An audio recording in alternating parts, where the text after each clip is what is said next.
poor girl lost her skirt on a stranger's bike, not knowing he was the new Millionaire CEO. Before we start the story, leave a comment below telling us what city you're watching from. Enjoy the story, everyone. If I run for 10 more minutes, maybe I won't be that late. Emily Parker muttered, adjusting her skirt as the wind kept trying to blow it up.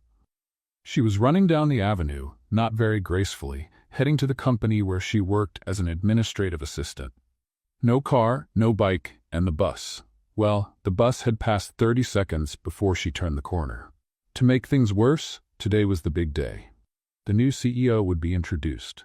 Rumor had it he was young, rich, and mysterious. He had taken over after a surprise merger. No one knew what he looked like, just that he came from a wealthy family and studied at Harvard. Just a few steps from the crosswalk, while mentally repeating, "Don't trip, don't trip," she heard a noise from the side and a whoosh of wind. She looked over, and then everything happened at once. A bicycle came out of nowhere. The cyclist looked like he stepped straight out of a magazine. Dark blue suit, headphones in his ears. The contrast was almost funny. Tall, classy, with the kind of casual look you'd see in a cologne ad. He must have been in a hurry too, because he was flying past. "Watch out!" Emily tried to shout, but it was too late. The bike got way too close. One of the pedals snagged the edge of her skirt, yanking the fabric hard. She felt the sudden breeze on her legs and the unmistakable sound of ripping. "What? Are you crazy, you pervert?" Emily shouted, using her bag to cover herself as she ran toward him, her face completely red. Ryan hit the brakes, turned around, and saw her skirt caught on the bike chain like a white flag. He stared at the girl in her button-up shirt, bare legs, eyes wide open in shock. "I'm so sorry, I swear it was an accident." He dropped the bike and ran toward her holding the skirt. "Are you nuts? Some kind of two-wheeled creep?" "What? No, you're the one who stepped into my way. I was walking on the sidewalk, and I was dodging a killer poodle. You ripped off my skirt." "Blame the skirt. Why wear something so snag-prone?" "Snag-prone? Are you just making up words now?" "It's an offensively aerodynamic skirt." Now they were face to face. She stood there in just a long shirt, trying to keep what little dignity she had left. He stood there holding the skirt like a surrender flag. "Give me that." She yanked the fabric from his hand. Furious. "Really, I'm sorry. Can I help somehow? You've helped enough." "What's next? Gonna rip off the rest of my clothes?" "Look, I was just trying to get to work." "So was I. And guess what? Now I'll show up looking like I crawled out of a tornado." "Hey, want a ride?" He pointed to the bike. "If you bring that bike near me again, I'll throw coffee on your suit." Ryan raised his hands, laughing despite himself. Okay. It was an unfortunate accident with a funny twist." She glared at him. He winked. She sighed, turned around, pulled 2 bobby pins from her bag, and did her best to twist and pin the skirt back in place. "Get out of here, apocalypse cyclist." Ryan got on his bike and started pedaling. About 10 meters away, he called back. "Sorry, I took your skirt, but nice legs." He laughed out loud. She raised her finger at him, the index one, because she still had manners. With her skirt badly pinned together, she turned and walked away, holding on to whatever pride she had left. "This has to be a cosmic prank. First the bus skips me, then Tarzan on a bike, and now I'm holding my clothes together with bobby pins. Great, Emily. Just great." Far ahead, Ryan kept looking back, still laughing. "She's intense, but she's not going to forget me anytime soon." The company auditorium was packed. Screens on, projectors ready, little coffees being served on plastic trays pretending to be fancy. Everyone whispered, wondering who the new CEO was. "They say he's young," one receptionist whispered, "and super rich. Like, private jet and an elevator in the bedroom rich," another added. "But no one's seen a photo, not even on LinkedIn. He's like a ghost CEO." Meanwhile, Emily Parker was walking down the hallway like she'd just survived a zombie attack. Her skirt was still pinned with 2 bobby pins, and with each step, she could feel the fabric threatening to fall. She skipped the coffee table, ignored the stares and whispers, and found a seat in the back row, trying to disappear. "Emily," whispered Claire, her coworker. "What happened to your clothes?" "Long story. It involves a bicycle and a mentally unstable guy," she replied, adjusting her skirt for the 10th time. "That sounds awful. Was it a robbery?" "Worse, it was a fashion accident. I'll tell you later." Claire just blinked, confused, while Emily turned her focus to the stage in front of them. An HR executive stepped up to the microphone with the energy of an awards show host. Good morning, everyone. Today is a special day for our company. As you know, our new CEO is here. He's taking over starting today, and I can assure you he's a true change maker. Emily rolled her eyes. Here come the arrogant guys in suits. The presenter went on. Ladies and gentlemen, please welcome Ryan Cooper. Emily's heart stopped, literally. A second of complete silence. Her feet froze, eyes wide. No. Slowly, she stood up a bit to get a better look, and there he was. The creepy cyclist, the skirt yanker, the man who ruined her dignity that morning. Walking calmly up to the stage, smiling in a perfect suit. Same face, same carefully messy hair. He held the microphone like he was born to do it. Emily took a step back, stumbled on her heel and shouted without thinking, "You!" Ryan turned, and their eyes met. His smile widened a little. She was speechless. Claire grabbed her arm. "What was that? Do you know him?" "He pulled off my skirt." Total silence. Someone coughed up front. Ryan coughed too, like he was trying to play it off. Well, I guess that was quite the unique introduction," he said, looking at Emily for a moment before turning back to the audience. As some of you might know or may have just found out, it's been an interesting morning. But I want to say I'm excited about this new challenge, and especially about the chance to work with such an expressive team. The room let out a polite laugh. Emily slowly sat down, wishing she could melt into the carpet. For the next few minutes, she couldn't even hear what he was saying. All she saw was the scene from earlier playing in her head. The skirt flying, the bike screeching, him holding the fabric and saying, "Your legs are beautiful." And now he was her boss. Of course, obviously. The universe hated her. When the speech ended, Ryan came down from the stage calmly, greeted the directors, and walked down the center aisle like a celebrity on the red carpet. Emily tried to hide behind an intern's head, but it was too late. He passed by, tilted his face slightly, and whispered, "Careful not to lose your skirt." She clenched her teeth. "You're going to pay for this, cyclist turned CEO." "I'm looking forward to it," he said with a half smile as he walked on. Claire looked at her, wide-eyed. "What was that, Emily? What do you mean he pulled off your skirt?" "Literally pulled it off. It was like a wild fashion show gone wrong. I want to disappear. And he's really handsome." "Shut up." "No, really, I think I'm falling for him. I think he's a magazine cover psychopath."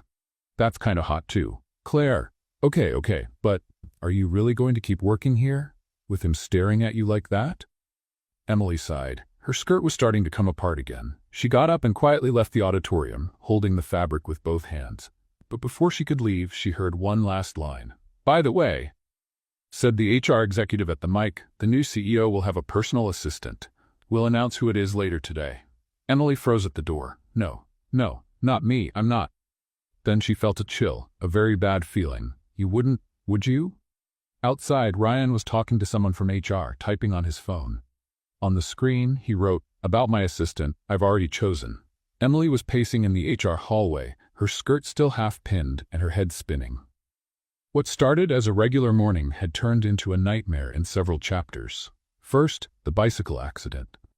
Then, the public humiliation in the auditorium. Now the cherry on top. Someone from HR had just invited her to a private meeting with the new CEO. She walked into the room with frayed nerves but kept her posture. She held her head high, chest out, and knocked on the door. "Come in," said the voice inside. She opened the door. There he was, Ryan Cooper, sitting in a swivel chair holding a coffee cup, as if nothing had happened. "Seriously? You call me in here and pretend everything's normal?" "Hello, Emily. Have a seat," he said, pointing to the chair in front of his desk, wearing that same smug smile. "I'd rather stand. I've been sitting since you ripped my skirt off. I need time to recover emotionally."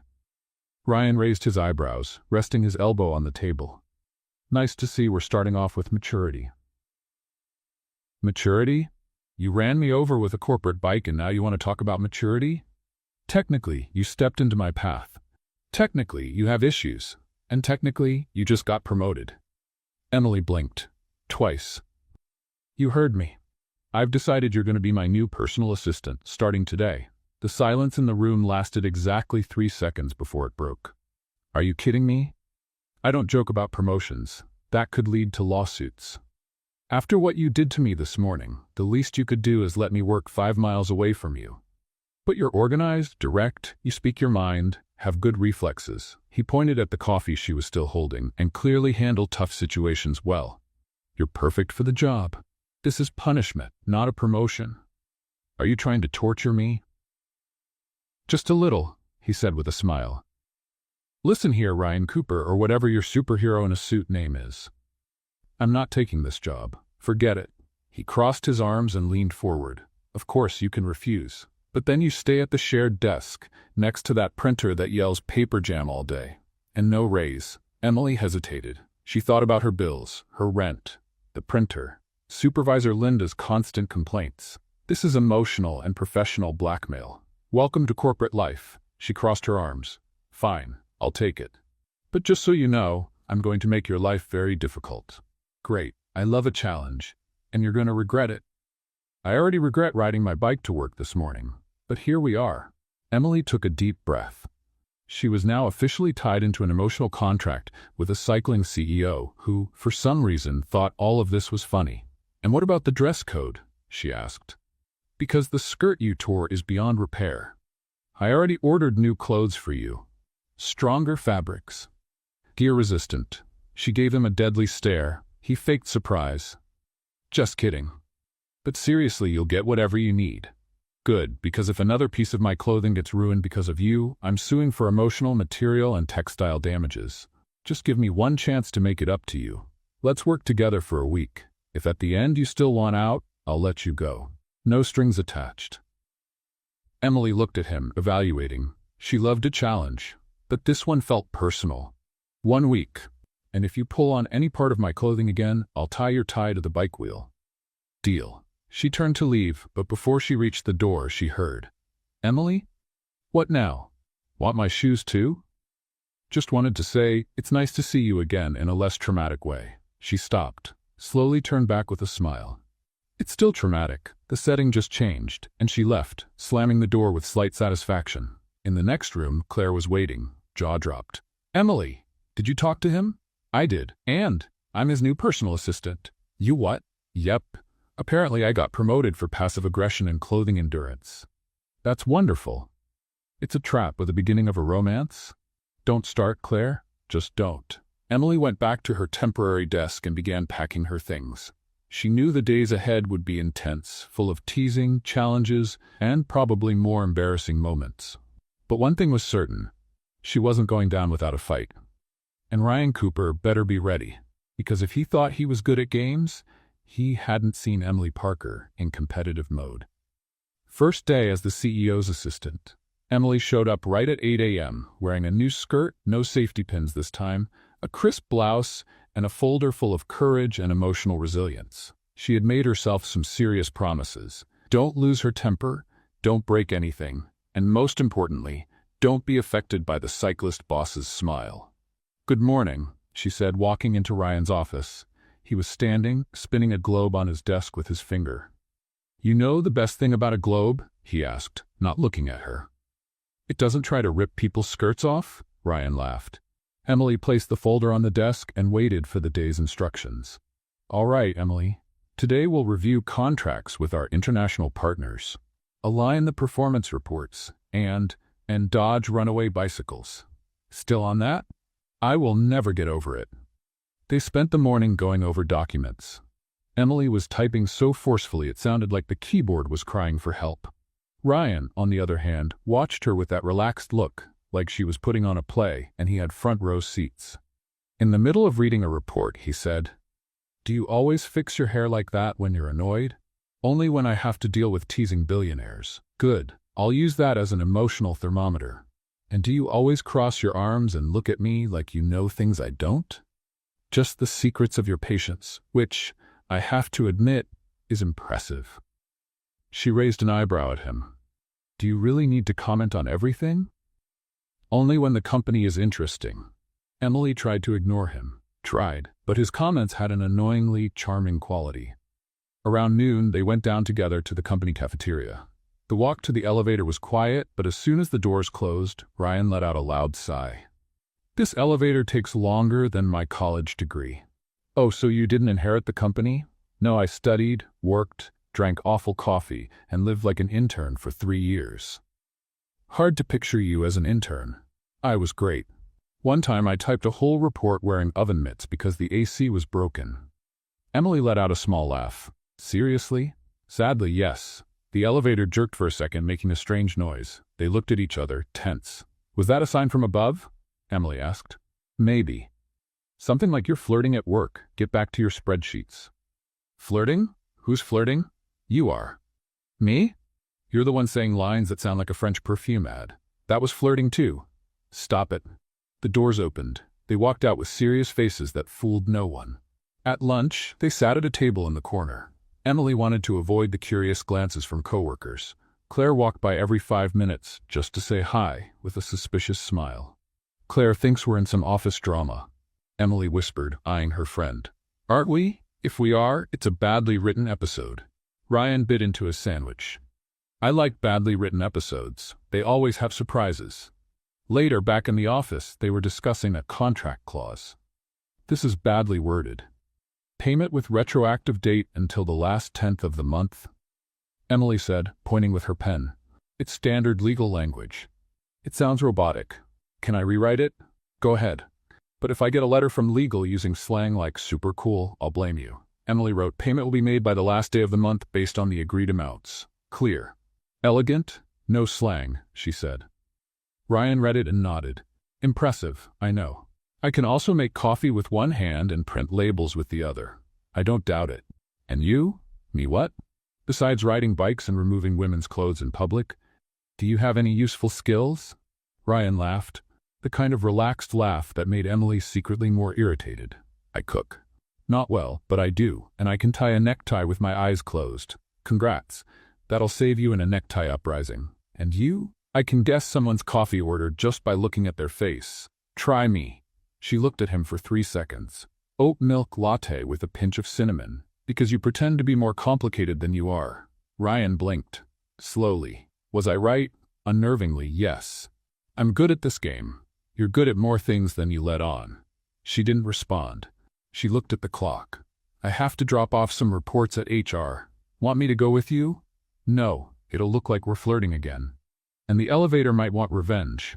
She walked off firmly.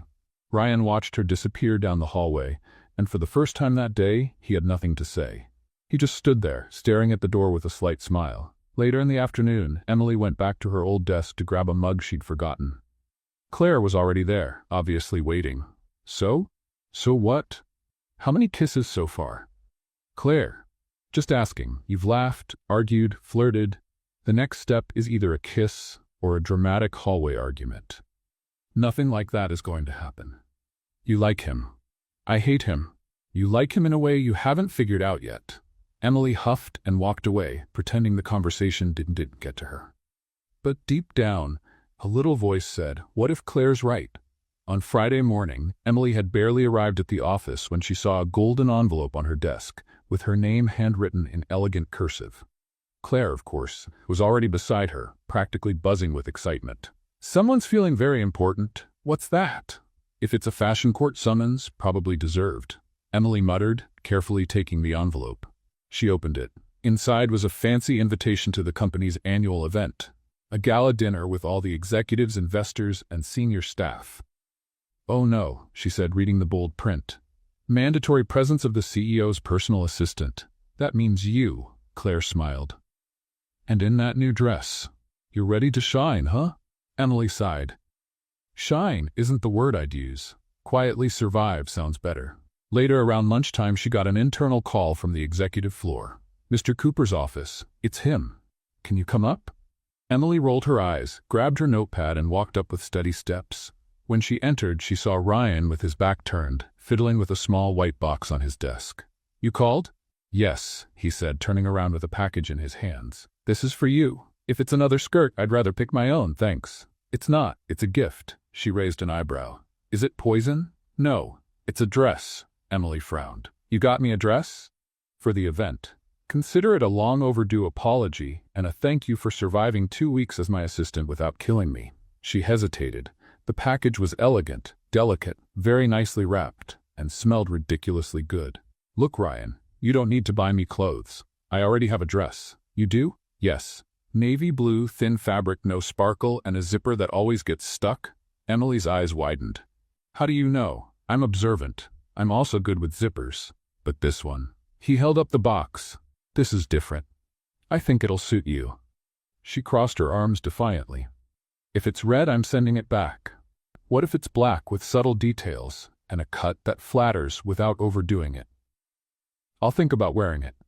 That night, Emily walked into the main hall, holding a black clutch borrowed from Claire, her heart pounding. The dress really was black, with a gentle shimmer on the shoulders and an elegant slit that showed her legs as she walked. She felt different. But what made her most nervous was knowing that at any moment Ryan Cooper would appear, and surely say something clever to throw her off like always. She spotted colleagues, directors, a few investors she only knew by email. And then finally she saw him.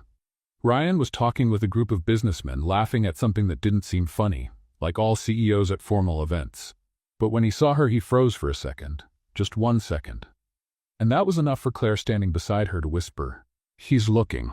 And he stopped smiling.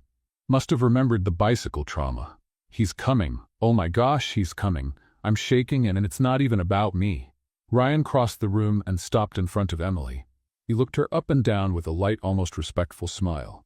The dress suits you. Trying to say it looks great on me? No, I'm saying the dress is lucky to be on you. Emily bit her lip, trying not to smile. Are you going to use that charm all night? Just until you admit you liked the gift. Maybe I like it a little. How much is a little? About 10%. That's progress. We'll be at 50 soon. If we get to 50, you're leaving here on a bicycle.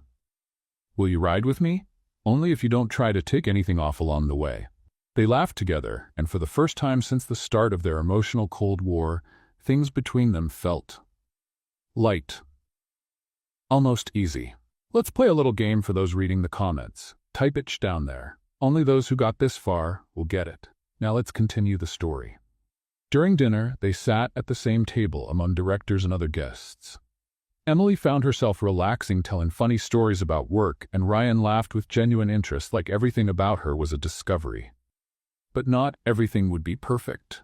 While they were getting dessert, a tall blonde woman in a gold dress with knife-sharp heels approached the table.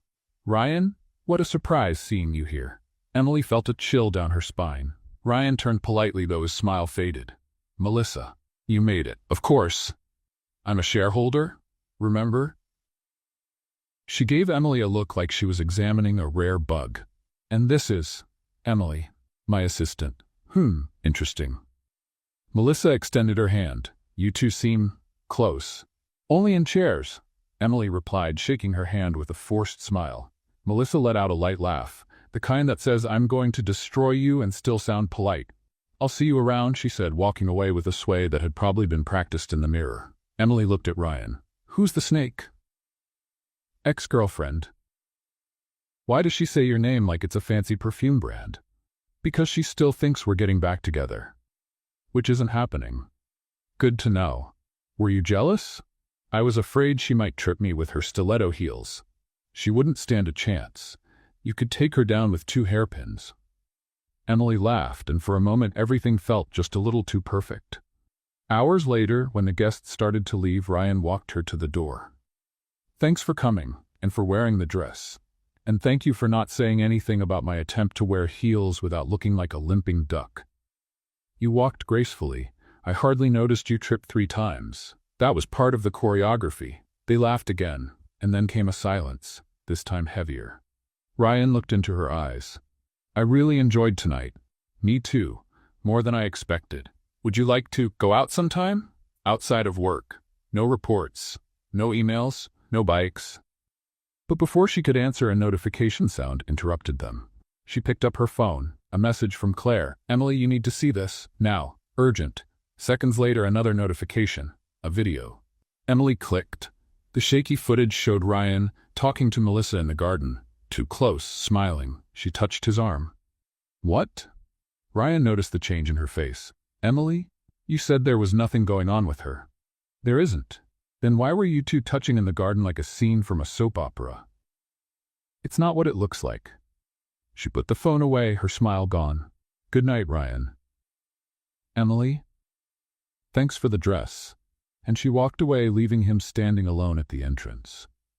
Ryan sighed. He knew the night wasn't really over, but what bothered him the most was that for the first time he felt like he had no control over how the story would end. Emily spent the weekend watching that video over and over, 6 times, and every time the same feeling hit her like a punch in the stomach. He lied. Melissa was there touching Ryan's arm like they had just gotten back together, and he didn't pull away. He smiled, he chatted, he looked comfortable. Close. Claire, who had sent the video, tried to lighten the mood with her usual humor.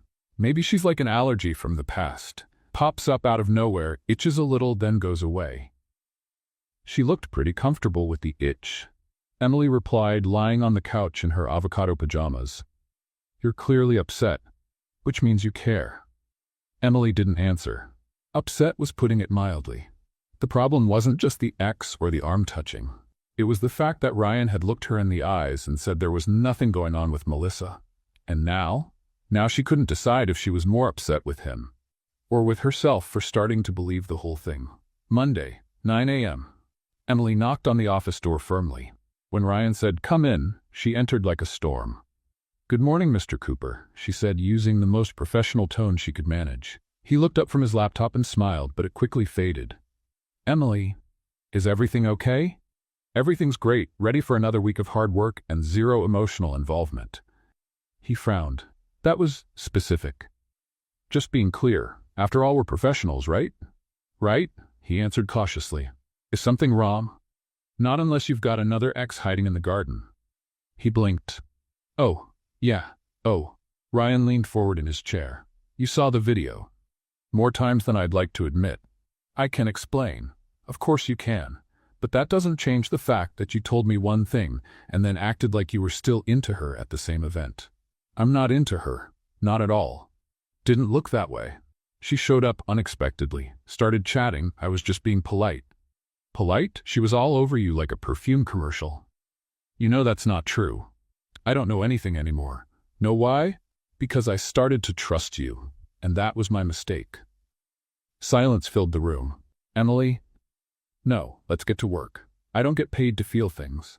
I get paid to manage your schedule, remind you of meetings, and resist the urge to hit you with a pencil holder." Ryan leaned back in his chair, saying nothing. For the first time, he looked lost. The following days were a parade of passive-aggressive silence. Emily carried out all her tasks with surgical precision. She took notes, scheduled appointments, typed, delivered reports, but nothing beyond what was necessary. No jokes, no glances, no light sarcasm. Ryan, on the other hand, tried to ease the tension with his usual lines. "Coffee with oat milk and a pinch of awkward silence?" She handed him the mug without saying a word. On Wednesday, during a meeting with investors, Emily made sure to sit across the room, far from him. When he called her to present one of the charts, she replied sharply, "Sure. After all, you always call me when you need someone to save your presentation." The investor laughed. Ryan didn't. After the meeting, he stopped her in the hallway. "We need to talk. I don't see a reason. You're hurt, and I want to fix that. You want to control it. That's not the same thing." "Emily, look, Ryan, I joined this company with zero expectations. Zero. Then you showed up, pulled my world apart, messed with my routine, my head, and now you act like none of it matters." "But it does. Too late." She turned around and walked away, leaving him alone in the hallway, shoulders down. On Friday, Melissa showed up again. This time, she walked straight in like she had full access. Wearing an expensive outfit, crystal heels, and a confident smile, Emily saw her heading toward reception and quickly slipped into the break room. Claire came in 2 minutes later, out of breath. "The Viper's back. She's on Ryan's floor." "Does he know she's here?" "I think so." She walked in like she owns the place. Emily bit her lip. She thought about going up, thought about ignoring it, thought about quitting and running off to Hawaii. But she stayed. An hour later, Ryan came downstairs. He looked for Emily and found her by the printer, waiting for a report. "We need to talk. Now." She didn't even look at him. "We already did, remember? You explained. I lost it. That's it." Melissa came to say goodbye. "Wow. To you or to my patients?" "She's leaving the country. She's taking care of her family's business overseas. This has nothing to do with you." "Then why are you telling me?" Because I wanted you to know, to see that there's no us anymore. And you want applause? No, I want a chance to fix what I broke. You didn't just break that, Ryan. You broke the way I used to see you. Then look at me again.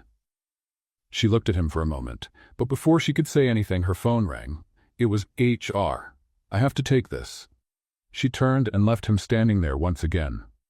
That night, Emily sat on her couch, with a tub of ice cream and her phone in hand. She thought about everything. The bicycle. The skirt, the golden invitation, the black dress, the way Ryan looked at her when she truly laughed, and for the first time in days she cried. Not a dramatic soap opera cry, but a quiet, held-back cry. Like someone who realizes they're in too deep to go back, but still afraid to move forward. Monday, 8:45 a.m. Emily arrived early. The skirt was new, the blouse too, hair tied up in a quick bun, and her heart, a mess disguised as responsibility. Ryan wasn't in yet. She used the quiet to organize her desk, review the schedule, and make his coffee. When he walked in, they looked at each other for a second, one of those seconds that feels like forever. "Good morning," he said. "Good morning," she replied, softer than she meant to. He walked to his desk, took off his blazer, sat down, and stayed silent. A few minutes later, without looking up, he said, "If you want to leave, I understand." Emily frowned. "What do you mean?"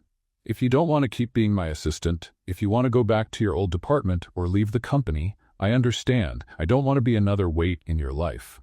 She took a deep breath, thought for a moment, then said firmly, "I'm not leaving. Not yet." "Why not?" "Because I haven't decided if you're worth it." Ryan swallowed hard. "That's fair. And also, because despite everything, I like the challenge." He looked up. "Working with me? Putting up with you? That's almost a compliment. It's the best you'll get today." They both smiled, small, hesitant, but real. And just like that, after a week of tension, silence, and an ex-girlfriend haunting the halls, the two of them took one uncertain step towards starting over. No promises, no guarantees, just the idea that maybe, just maybe, there was still something there. Something worth fighting for. The office felt quieter that week. The voices in the halls sounded muffled, like someone had turned down the volume on the routine. Even the sound of Emily's keyboard felt different, less angry, more tired. There was an invisible wall between her and Ryan. It wasn't made of harsh words or open wounds. It was made of hesitation, of missing smiles, of avoided glances. Emily kept working. She answered what needed to be answered, met her deadlines, organized schedules, took calls, but what used to be full of sarcasm and light teasing had turned into dry phrases like, "Meeting at 2 p.m., the report was submitted, the call with the client is scheduled." On the other side, Ryan seemed to adjust to the silence with quiet discomfort. He tried to stay professional, but he wasn't blind. He knew Emily was there out of duty, not choice. He knew he had lost something, something subtle, something valuable. On Tuesday, while coming back from an off-site meeting, Ryan passed by a park near the office. He stopped his bike, which had become just a quiet way to get around, and sat on a bench in the shade. He stayed there for almost 20 minutes. No phone. No thoughts about weekly charts. Just trying to figure out exactly when everything went off track. When a simple, awkward meeting on the street had turned into emotional confusion. He remembered their first elevator talk, the silly arguments, the way she refused to be charmed. And strangely, that's what had charmed him most. Now there were no jokes, no yelling about ripped skirts, no office debates about who was more stubborn. Now there was just distance. Claire noticed the change on the second day. "You're acting like you're going through a divorce without ever being married," she said, tossing a candy wrapper into the trash with perfect aim. Emily answered with a sigh. "It's not a divorce, it's more like an emotional break. Does he know you're on this break?" "He's probably on the same one." "Do you still like him?" "I like who he was before he became a walking dilemma." "Emily." "Claire, if he had just been honest from the start, maybe things would be different. But now, every time I look at him, I remember that night, that video, that feeling of being misled." "But he explained it." "I know." "And you believe him?" Emily stayed quiet for a moment before answering. "I do, but I can't forget." Ryan, on his side, tried to fill the gap with work. He started leaving the office earlier. Eating lunch alone, delegating tasks to assistants from other departments, even though he knew Emily would do them better. And she noticed. She noticed files being passed to others, emails he used to ask her to write, now being handled by interns. She also noticed that he avoided looking at her in the hallway. It was as if they were standing on opposite sides of the same bridge, both waiting for the other to take the first step. On Thursday afternoon, Emily was called by HR. They needed her to help organize the annual leadership meeting, which would bring together representatives from different company branches. It was a big event, and she'd have to work with another executive coordinator. She accepted right away. Anything that kept her busy and away from the daily tension with Ryan was welcome. During the planning meetings, she met Daniel Miller, a manager from one of the East Coast branches. Tall, cheerful, a bit clumsy, but with a light energy that contrasted with the office's gray atmosphere. "So you're the famous Emily Parker," he said, shaking her hand with a genuine smile. "Famous? I've heard stories. Like she runs 3 meetings at once and still keeps the corporate world from falling apart." Emily smiled. "Oh, that. Yes, I can confirm. That's my superpower." With Daniel, the heaviness in her chest felt lighter. The conversations were easy, no hidden messages, no history. And little by little, she found herself laughing again, not in the same way she laughed with Ryan, but in a new way. Lighter, safer. On Friday, after another planning meeting, Daniel invited her for coffee. "Just to thank you for saving my reputation in front of the marketing coordinators," he said, putting his hands in his pockets with a childlike smile. Emily accepted. The coffee was pleasant. She shared funny stories from her early days at the company, and he talked about his work trips gone wrong, including one where he forgot his suitcase at the hotel and only realized it at the airport. They laughed. A lot. And at one point, Daniel looked at her with a little more attention. "You have a beautiful laugh, you know that?" Emily looked away. "You're also good at making compliments sound like jokes. And you're very good at changing the subject." She smiled, and for a brief moment she felt that maybe, just maybe, she was starting to open up to something new. That same day, Ryan walked into the meeting room and, through the inner window, saw Emily sitting in the company's cafe. She was with Daniel, laughing, head tilted, eyes glowing, and Ryan felt something he couldn't quite explain. It wasn't jealousy. It was an odd discomfort, a restlessness. Like watching a movie he had started to enjoy, but now someone else had taken his seat. He closed the blinds, went back to his office, and for the first time in weeks, he sat down, unable to focus on work. "Do you think he saw us?" Emily asked Claire the next day. "Oh, for sure. You think he doesn't watch you? He pretends not to, but he tracks your every move like a motion detector. He doesn't have that right anymore. And Daniel, he's nice. Nice like, could be my cousin, or nice like, maybe I should give him a shot? I'm not sure yet." Claire touched her arm. "Just don't shut the door just because one window didn't work out, okay?" Emily laughed. "Poetic. I learned it from fortune cookies." The following week, the distance between Emily and Ryan felt more formal than ever. Their interactions were minimal, professional, calculated. During a strategic planning meeting, he asked her a question, and she answered accurately, but without looking at him. Daniel, also in the room, took note of everything. He didn't say anything, but later in the hallway he casually said, "You seem a little tense around your boss." "Oh, that? Corporate stuff. Got it. If you ever want to talk, I'm good at listening without interrupting. It's my hidden talent." Emily smiled, and this time she accepted the dinner invitation.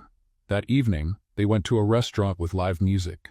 They talked, laughed, and Daniel drove her home. At the door, he leaned in slightly. Emily hesitated but then touched her cheek to his for a kiss. "Thanks for tonight," she said.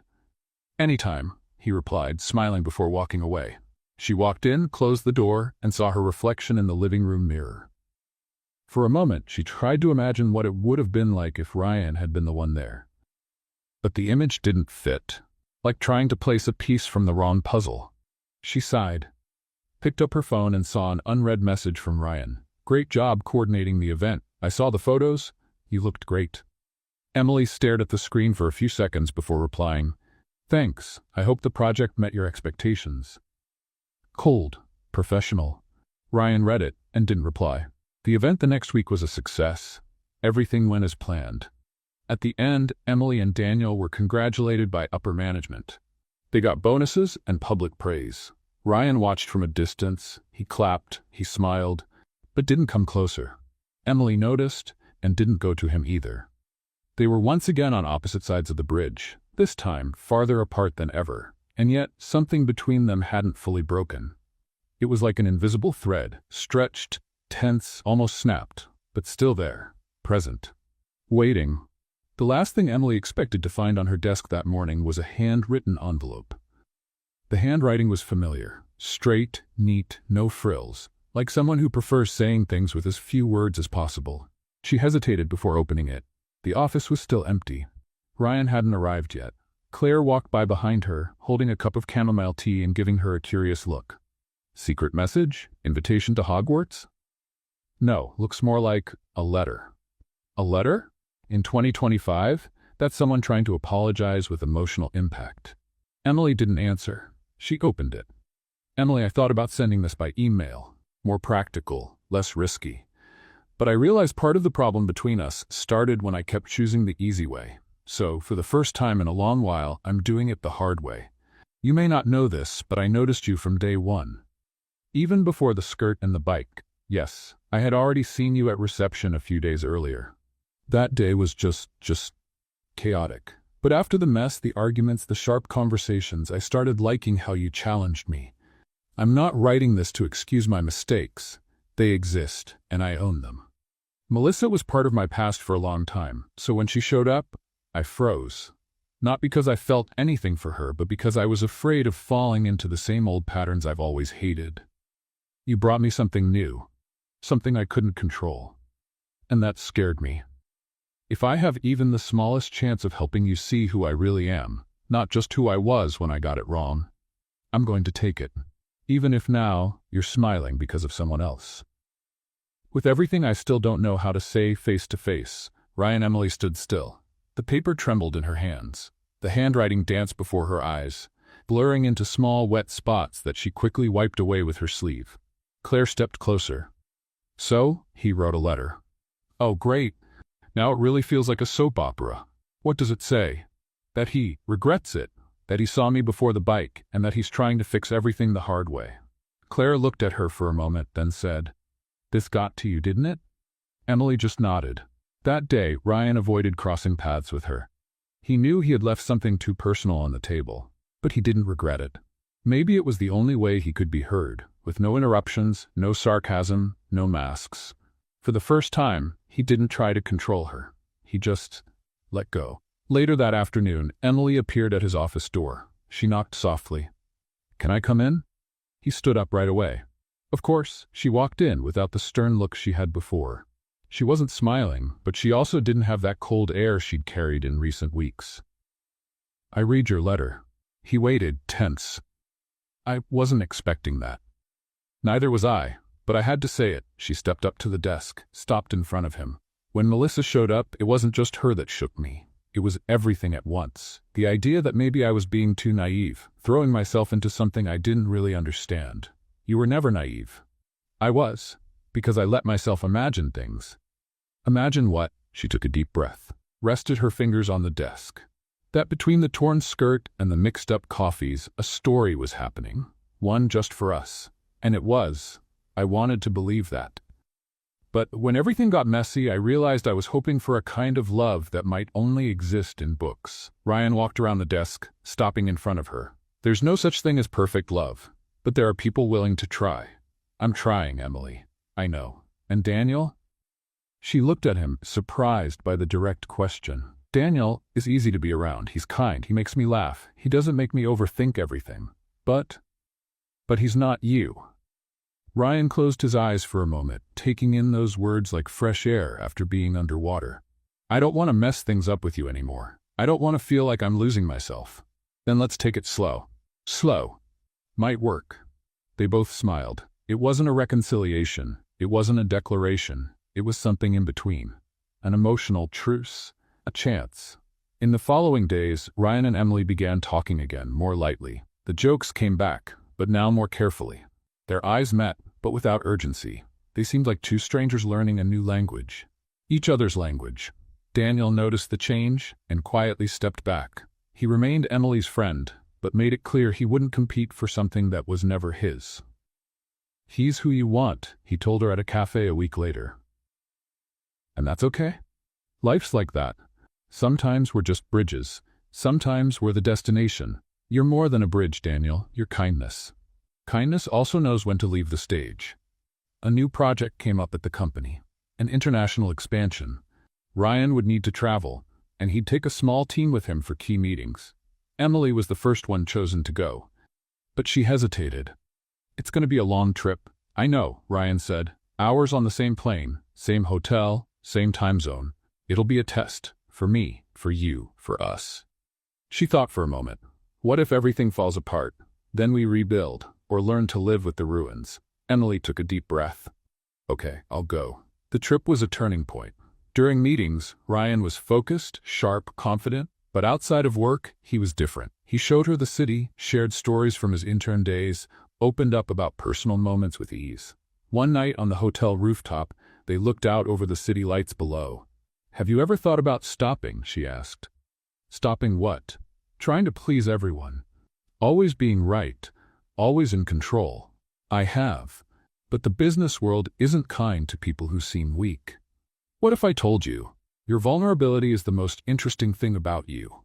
He looked at her for a few seconds. "Then maybe I should start showing that side more." "Maybe you should."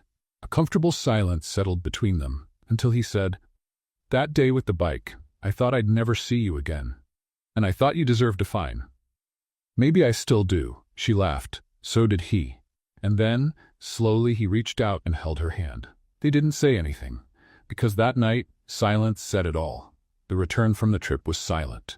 But not uncomfortable silence. It was that rare, comfortable kind of silence. Emily stared out the airplane window, while Ryan, sitting next to her, was reviewing a proposal on his laptop, but occasionally glanced at her, as if he wanted to make sure she was still there. There was something in the air, something unsaid. A good kind of tension. Not uncomfortable, but also not going away. When the plane landed and they took a taxi together, Ryan was the first to speak. "I was thinking, tomorrow is Saturday." "Great observation," Emily said, giving him a half smile. "And I thought, maybe we could do something. Outside the office, no spreadsheets, no emails, no quarterly profit reports. Like a date, but a special one." Emily raised an eyebrow. "You're not asking me out, are you?" "No." He paused. "I'm asking you for a chance." "A chance?" "A chance to see what we are outside these walls. No pressure, no labels, just the two of us." She looked away to the window. Her heart sped up a little, nothing she let show. "All right," she said finally, "but if there's a bike involved, I'm out. I promise. Nothing with wheels." The next morning, Emily woke up with an unusual sense of anxiety. She spent 20 minutes picking out an outfit that was casual but not sloppy, pretty but not overdone, as if that were something you could actually measure. When she stepped out of the building, Ryan was standing in front of a car, and beside him, a light blue scooter. "You said nothing with wheels," she exclaimed, stopping in the middle of the sidewalk. "I said nothing with a bike. This is a scooter. It's a different category. You're a technical liar, but a charming one." She crossed her arms. "No way I'm getting on that." "Then, let's walk." The scooter was just for retro charm. He shrugged. "I was sure you'd refuse." "Oh, great. You know me too well now? Not enough yet. That's why the invite." They walked to a nearby park, where a weekend food fair was taking place. Colorful stalls, tempting aromas, and a lively crowd. "This is unexpected," Emily said, accepting a goat cheese sample from a smiling vendor. "I thought it would be fun. Plus, you like things off the beaten path." "Have you been studying my behavior?" "I consider it part of the job. CEO studying assistant profile, right? Very professional." They strolled between the stalls, stopping to try homemade pies, truffle garlic bread, pistachio brigadeiros, which Emily judged with a skeptical look before admitting they were good. In the middle of the park, there was a Ferris wheel, surrounded by kids and teenagers. "Oh no, don't even think about it," Emily said, seeing Ryan turn his face toward the attraction. "I didn't say anything." "You looked. I'm innocent." "You're never innocent." But minutes later, they were sitting together in cabin number 12, slowly rising as the city stretched out in the background. "Do you remember our first day?" he asked. The day you ripped my skirt? The same one. He laughed. I thought in that moment you'd hate me for the rest of your life. I thought that too. And now? She looked at him. For a moment there was no cabin, no park, no fair. Just them, suspended in time. Now, I don't know what we are, but I don't hate you anymore, if that helps. That's already a big win. He took her hand. Not like he wanted to claim it, but like he was asking for permission. And she didn't pull away. The Ferris wheel ride ended, but the ease between them stayed. After the park, they continued walking through an old neighborhood in the city. They entered a small bookstore, with the smell of aging pages. Emily pulled books off the shelves at random, laughing at the titles, while Ryan followed, watching her more than the covers. If you were a book, what genre would you be? He asked, leaning against a shelf. Romantic comedy with existential drama and a pinch of irony, she answered without hesitation. Sounds fair. And you? A complex instruction manual that no one reads until something goes wrong. She laughed out loud, and at that moment, Ryan knew. This was it. Right here. Right now. Emily? Can I ask you a more serious question? You're not going to propose to me, are you? Not yet. She fell silent, half joking, half suspicious. Then asked. Would you give me a real chance? Emily looked at him. For a few seconds she seemed to search for an answer inside herself, like someone sifting through a messy drawer looking for something important. But before she could respond, the ground seemed to move. Literally. A loud crash echoed. A delivery truck parked wrong on the corner jerked as it tried to pull away, and when it hit the curb, it startled a group of cyclists. One of them lost control, and as if scripted by a sarcastic universe, flew straight into the bookstore window. Glass shattered. People screamed. The cyclist fell on a pile of decorative cushions and walked away unscathed. But Emily, surprised, stumbling backward, landed sitting, tearing the hem of her new skirt on an exposed screw from a shelf. Ryan rushed to her. Are you okay? She looked at her skirt. Are you kidding me? You didn't get hurt? Just my pride and my skirt again. Ryan tried not to laugh, really hard. If you laugh, I swear. I won't, he said, trying to hold back a chuckle. I swear. But then Emily started laughing too. It was that kind of desperate, comic laughter, the kind that only comes when the universe insists too much on a repeated joke. I'm a joke, Ryan. A walking joke. You're the best thing that's ever happened to me. She stopped. The laughter faded slowly. You're saying that while I'm sitting on the floor, with a torn skirt surrounded by cushions and broken glass? Especially now. He reached out his hand to help her up. That wasn't the date I imagined, he said. It was chaotic, like everything with us. But sincere. She nodded. Sincere. Back in the car, with her skirt patched up with bookstore tape and a cushion as a bonus on her lap, Emily looked at him. About your question. Ryan kept his eyes on the road, but his heart raced. I don't have an answer yet, she continued. But I want to keep asking with you. Then there's no problem. We'll build the answer. She smiled, a tired but genuine smile. Just no bikes. Promise? I promise. But deep down they both knew. It wasn't the bikes that were the problem. It was the heart. And that, definitely, was on the move. Emily didn't know exactly when doubt started to follow her more intensely than certainty. Maybe it had started in the bookstore, among the cushions and broken glass, or the moment Ryan extended his hand with that look of someone who expected nothing anymore, but offered everything. The fact is, in the days that followed, she felt torn. It wasn't like before, when anger and hurt dominated everything. Now, it was worse, because she wasn't angry, she wasn't disappointed, she was involved, scared, hopeful, all at once. The messages between them started again, but at their own pace, neither too intense nor cold. Conversations about trivial things, inside jokes, random comments about coworkers, like they were trying to build new ground over the rubble of what had been. At work, they kept it discreet. No more obvious flirting, no loud teasing, but there were glances, small smiles, and, at certain moments, a quiet proximity that spoke louder than any conversation. One gray afternoon, Claire showed up at Emily's office with 2 coffees and a suspicious look. You're hiding, she said, handing her one of the cups. I'm working. Working with an expression like you're about to run off to a deserted island.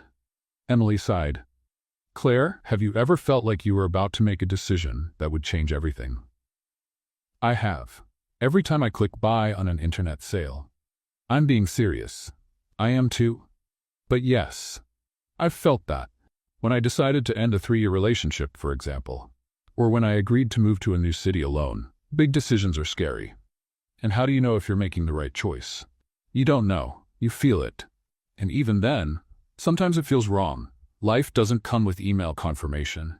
Emily leaned back in her chair, staring at the ceiling. Ryan asked me without words if we still have a chance, and I answered, also without words, maybe yes. And now? Now I need to decide if I want to keep trying or if it's better to stop here. Claire drank her coffee. Want some advice? Always. If you're going to mess up, let it be because of courage, never because of fear. Emily smiled. You read that in a fortune cookie, but didn't you? No. It was on a motivational post with a cheesy sunset, but it worked. That night, Emily opened her closet and stared at her clothes as if searching for a sign. There were too many dresses she hadn't worn in months. Blouses she bought on impulse, pants that no longer fit. And then there was that skirt. Not the one torn on the bike, but an identical one, bought weeks later. It was there, hanging, like a reminder of everything that started absurdly. She picked it up and folded it carefully. Then she sat on the bed and wrote a single message. Tomorrow. After work. The park where you almost killed me. Just you and me. Ryan responded with a bicycle emoji and a heart. Emily rolled her eyes and smiled. The next day, the workday felt longer than usual. The clock seemed to move slower, as if time itself was nervous. Emily tried to distract herself with simple tasks, organizing documents, reviewing contracts, ignoring the tremble in her hands. At exactly 6 p.m., she walked down the stairs with firm steps, even though her heart was racing. Ryan was already there. This time, no bike, no suit, just jeans, a gray t-shirt, and that same look he always had, calm on the outside, confused on the inside. On time, he said, hands in his pockets. I had an appointment with someone who had changed my life. He sounds pretentious. He is. But maybe he deserves a chance. They started walking through the park in silence. The place was the same as before, but it felt different. Maybe because now they were too. I've thought a lot about us, Emily said, stopping near the lake. So have I. And I've come to the conclusion that I'm scared. Of me? Of everything. Of jumping in and getting hurt, of creating expectations, of becoming just another unresolved story in your life. Emily? Let me finish, he nodded. But despite all that, despite all the chaos, the misunderstandings, the failures, I still feel something. Something I can't explain, and I don't want to ignore it. Ryan took a step forward. So tell me what you want. She took a deep breath. I want to keep going, but on my terms, at my pace. No rush, no pressure. I want something real, not perfect. And you'll have it. You say that now, and I'll say it tomorrow too, and after that, and every day you let me be around. They looked at each other, and there was no more doubt. Emily took his hand. But if you rip another one of my skirts, I'll report you to the UN. It's a deal. The relationship that started there wasn't a fairy tale. It was human. With mistakes, adjustments, inside jokes, and some slips back into old habits.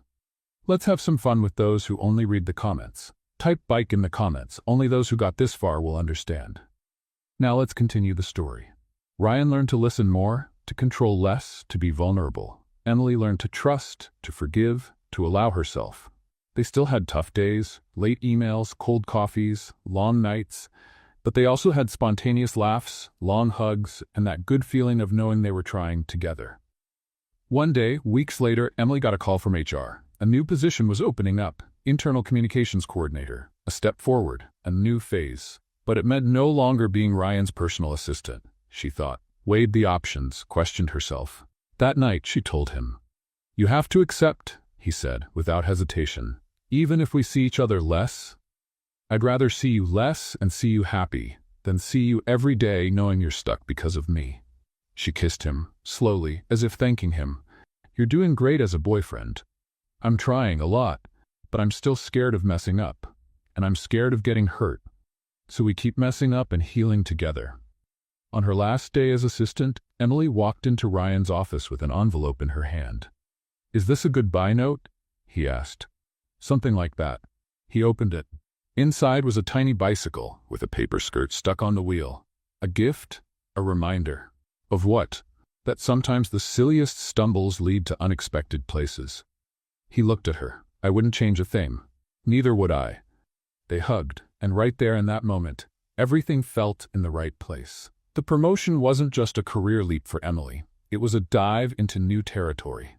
Now, as internal communications coordinator, she was dealing directly with departments she barely knew, managing tight deadlines, leading small teams, and making decisions she had once only observed from afar. And with that came distance. Not just physical, now on another floor in a different wing of the company, but also an invisible distance that had crept in between her and Ryan. Before, she knew every detail of his routine. Now, she only heard about it. Mr. Cooper requested a change in the board meeting agenda. The CEO is out today, visiting a key client. Ryan asked for new materials for the investor presentation. Everything came through others. Nothing was said directly anymore. In the early days, Emily tried to ignore it. After all, it wasn't her job anymore to keep that constant contact. And they still saw each other outside of work. Quick dinners, end-of-day texts, some coffees during the week. But everything was changing quietly. As if an invisible veil was slowly being pulled between them. Even the conversations had changed. "How was your day?" Ryan would ask. "Busy. Had to review a report with mistakes, deal with 2 nervous interns, and still manage the internal engagement campaign. How about you?" "Meetings. Meetings. And more meetings." Yep. Long pauses, short answers. Conversations that used to flow for hours now seemed to stumble after a few sentences. On a Tuesday night, Emily was leaving work when she ran into Ryan in the underground parking lot. It was the first time they'd seen each other by chance in weeks. "You here this late?" he said, surprised. "Presentation ran late, just got out." "And your dinner with Claire?" "I canceled, wasn't in the mood." They stood there for a second, looking at each other. Both seemed more tired than they remembered. "Is something wrong with us?" she asked suddenly. Ryan took a deep breath. "I was going to ask you the same thing. Everything feels distant, forced. Like we're trying to keep a conversation going that's already over." "Do you think it's over?" "I don't know." She looked away. "I think what scares me the most isn't the end, it's the doubt. The feeling that we're losing each other, without even realizing it." Ryan stepped closer. "I'm still here, Emily, but are we still here?" Silence. "Maybe we need some space," she said, struggling. "Space. Not to end it. Just to breathe." Ryan nodded, but his eyes said something else. "All right. Do you understand?" "No, but I respect it." In the days that followed, Emily threw herself into work. Projects, deadlines, meetings. She tried to fill the emotional gaps with tasks like organizing a shelf to forget that the house was empty. Claire noticed right away. "You're in survival mode," she said, sitting down at Emily's desk with a cup of tea. "I'm busy." "You're trying to distract yourself. It works. Temporarily. Then it turns into silence. Sometimes silence is necessary, but not when it comes from a place that used to be full." Emily stayed silent. Claire grabbed a piece of candy from the desk. "When are you going to talk to him? When I know what to say? What if it's too late?" Then it was meant to be. Meanwhile, Ryan buried himself in work more than ever.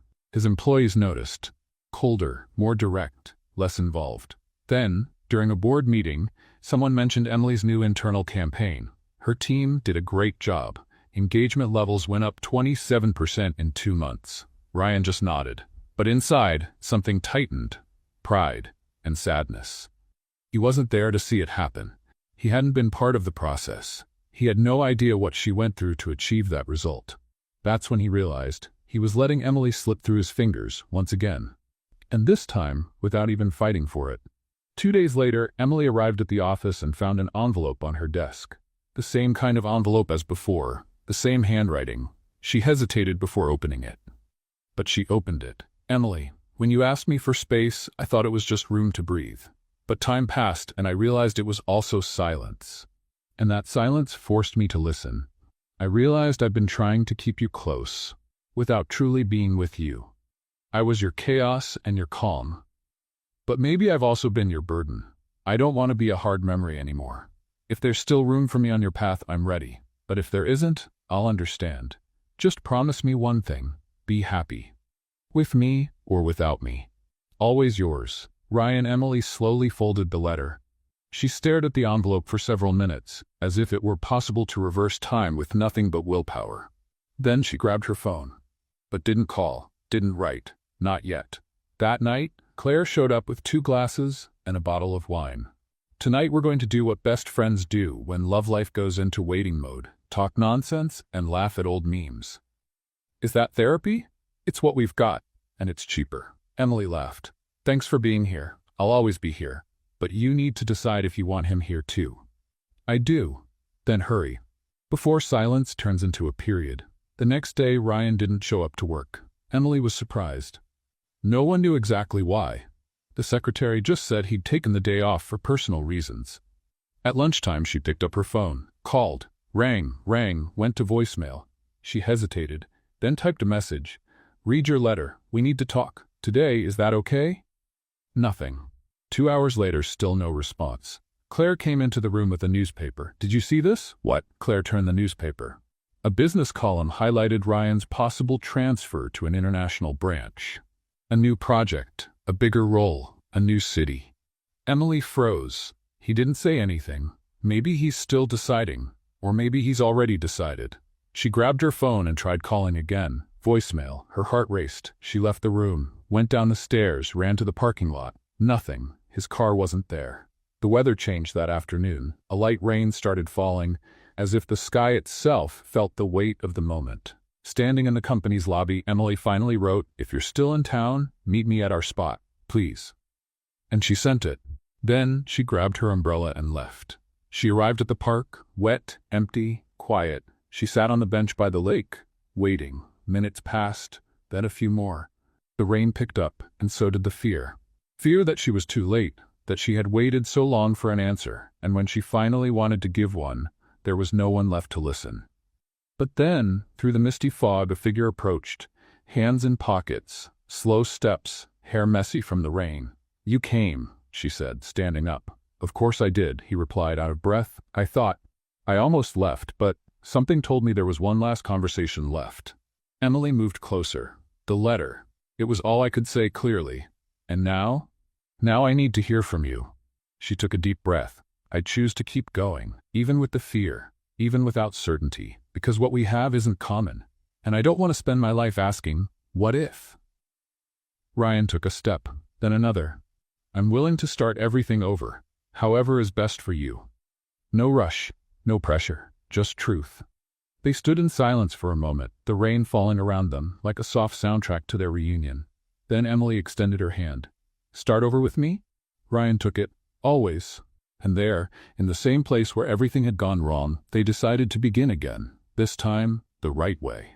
Saying that starting over was easy would be a comfortable lie. Emily and Ryan both knew that. But surprisingly, they found that starting over with lightness could be better than trying to pick up where they left off.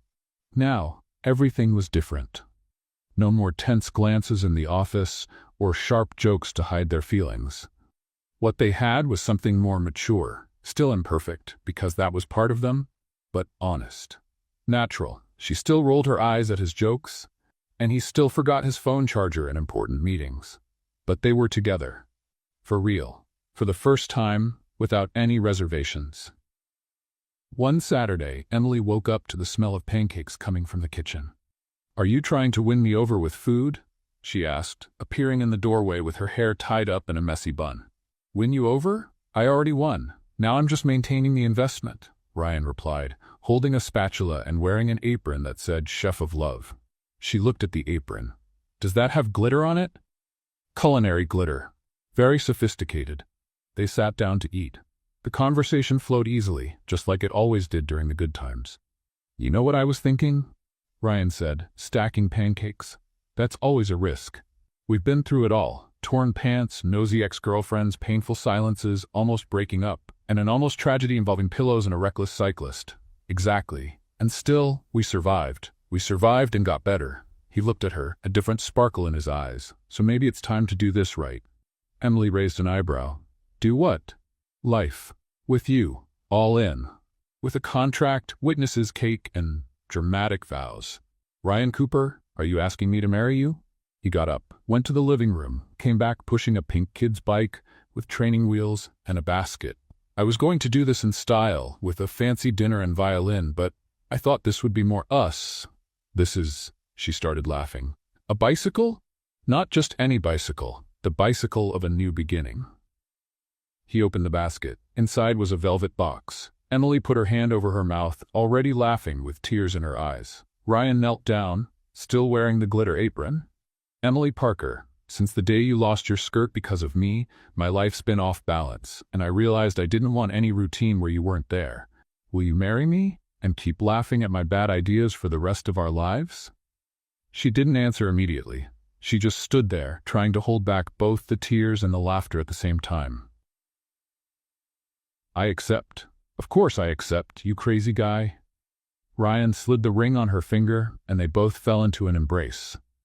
Straight into the pancakes. The wedding was set for 6 months later. Claire took on the role of head maid of the chaotic and joyful planning. I demand 3 things, she declared at the first planning meeting. A fabulous dress, a dramatic bouquet, and no chance of boredom. Can we get married on a spinning stage? Ryan suggested. Only if you're dressed as a chef with glitter, Emily replied.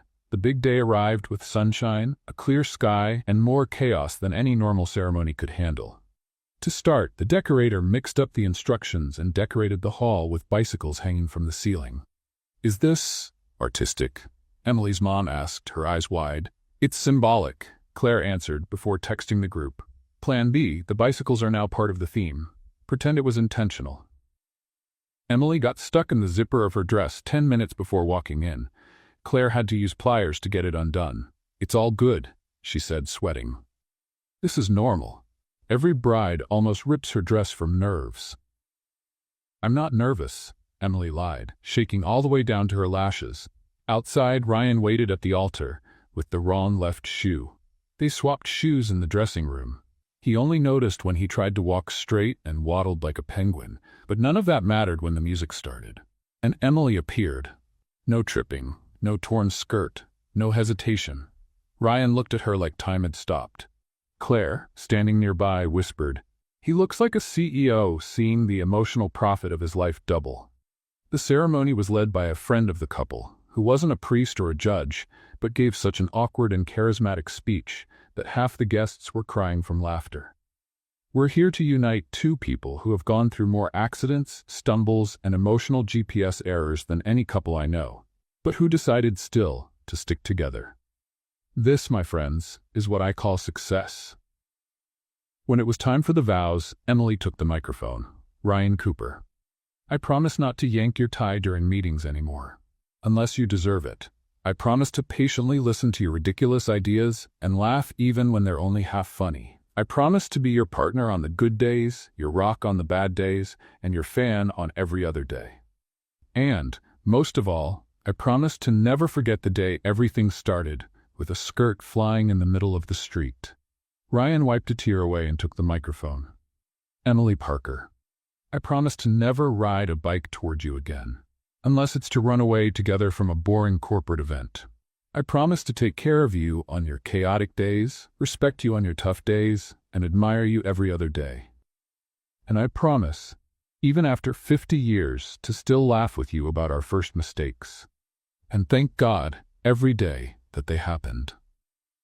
When the I do's were said, the guests cheered, threw biodegradable confetti, and Claire almost passed out from emotion. At the party, the first dance wasn't a waltz, it was an impromptu choreography to a pop song from the 2000s, which ended with Ryan nearly falling. And Emily saving the moment with a laugh and a kiss. The pink bike from the proposal stayed at the entrance of the party, decorated with flowers and a sign hanging on it. Here started the most beautiful disaster of our lives.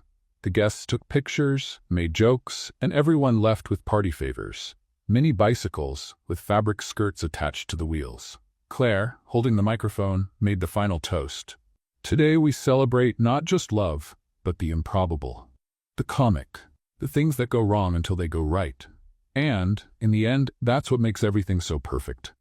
Later, in the hotel room where they spent their wedding night, Emily lay beside Ryan, both still with glitter in their hair and goofy smiles on their faces.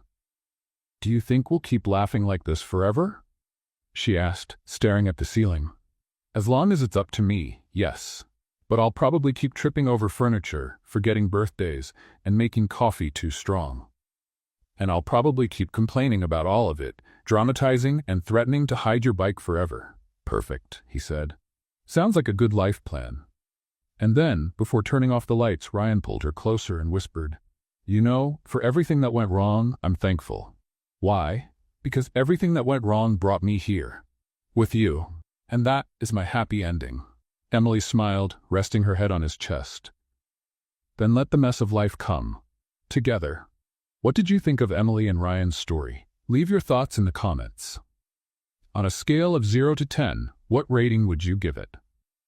Don't forget to subscribe to the channel and hit the bell to stay updated on all our stories. And feel free to check out more touching stories by clicking here on the final screen.